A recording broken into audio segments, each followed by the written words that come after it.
শহীদ তোমাদের আমরা ভুলছি না, ভুলবো না, অমর শহীদ তোমাদের আমরা ভুলছি না, ভুলবো না, বীর শহীদ তোমাদের আমরা ভুলছি না, ভুলবো না, অমর শহীদ তোমাদের আমরা ভুলছি না, ভুলবো না। তাদের গৌরবময় স্মৃতি আমরা স্মরণে রাখবো। তাদের অসমাপ্ত লড়াই এই কথাটা মধ্যে তুলে ধরতে চতুর্থ খোয়াই জেলা সম্মেলন অঙ্গীকার করছে। তাদের লড়াই দখলের সময় নানা কোথায় বলেছিল, সব কোনটা বাদ নেই সবাই তো তারা বলেছে ওরা উপজাতিদের প্রতি উদাসীন, সমস্যার প্রতি উদাসীন। এখন তো সংখ্যা গরিষ্ঠ মানুষ যারা এদেশে এলাকায় রয়েছে, উপজাতি জনগণ, কৃষক, জমিয়া, ত্রিপুরা গোটা ত্রিপুরাতে জায়গা হচ্ছে।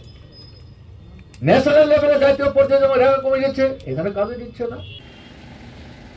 তার নিজের যে কর্মসূচি, জনজাতির বিপ্লবের কর্মসূচি, শ্রমিক শ্রেণীর নেতৃত্বে শ্রমিক কৃষকের মৈত্রী ভিত্তিতে গণতান্ত্রিক শক্তি, দেশপ্রেমিক শক্তি, পুঁজিবাদ বিরোধী শক্তি, সাম্রাজ্যবাদ বিরোধী শক্তি, তাদেরকে ঐক্যবদ্ধ করে এই শোষকদের যাদের স্বার্থে তারা সরকার চালাচ্ছে তাদেরকে আইসোলেট করে পরাস্ত করে পদ্ধতি কি হবে সেটা আলাদা প্রশ্ন, সেটা এখানকার আলোচনার বিষয় না। এটা পার্টিকুলার যখন হবে তখন ব্যাখ্যা করা যাবে।